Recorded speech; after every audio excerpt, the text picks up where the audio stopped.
বর্ষাকালে নিত্য প্রয়োজনীয় সবজির দাম ঊর্ধ্বমুখী থাকে, ফলে পকেটের টান পড়ে মধ্যবিত্ত শ্রেণীর জনগণের। সাধারণ মানুষের অসুবিধার কথা চিন্তা করে রাজ্য সরকারের খাদ্য দপ্তরের আধিকারিক সহ বিভিন্ন দপ্তরের আধিকারিকরা যৌথভাবে আসানসোল ও বার্নপুরের পাইকারি ও খুচরা সবজির বাজারে হানা দিয়ে ব্যবসায়ীদের সতর্ক করে দিলেন।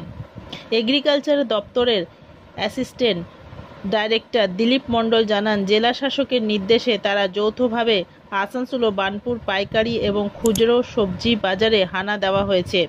বেগুন ও করলার দাম কিছুটা বেশি রয়েছে। তাছাড়াও গত বছরের তুলনায় সবজির দাম বাড়েনি, তবে কিছু সবজি পাইকারি ও খুচরো সবজির বাজারের পার্থক্য আছে। বার্নপুরের সবজির বাজারে তুলনামূলকভাবে কিছুটা কম দেখা গেছে। আসানসোল বাজারে ব্যবসায়ীদের সতর্ক করার পাশাপাশি আগামী সপ্তাহে পুনরায় হানা দেবার কথা বলা হয়েছে। Green Asansol, clean Asansol. বাজার ভিজিট করলেন? আচ্ছা, আজকে আমরা বাজার ভিজিট করলাম। আমাদের মাননীয় জেলা শাসকের নির্দেশে আমরা ক্রমাগত বাজার ভিজিট চালিয়ে যাব। আজকে প্রথম দিন আমরা শুরু করলাম। প্রথমে আমরা আসানসোল বাজার ভিজিট করলাম, ওখানে হোলসেল রিটেল দুটোই চেক করলাম। তারপর আমরা বার্নপুরেও দেখলাম। তো বাজারের পরিস্থিতি মোটামুটি স্বাভাবিকই আছে। দুটো একটা আইটেম একটু হাই প্রাইস যাচ্ছে, এটা বৃষ্টির জন্য ফলন কম, সাপ্লাই একটু কম আছে। যেমন বেগুনটা বিশেষ করে আমাদের একটু আমরা নজরদারি চালালাম। বেগুন বা করলা, টমেটো এগুলো একটু হাই আছে, কিন্তু গত বছরের তুলনায় এটা অনেকটাই কম।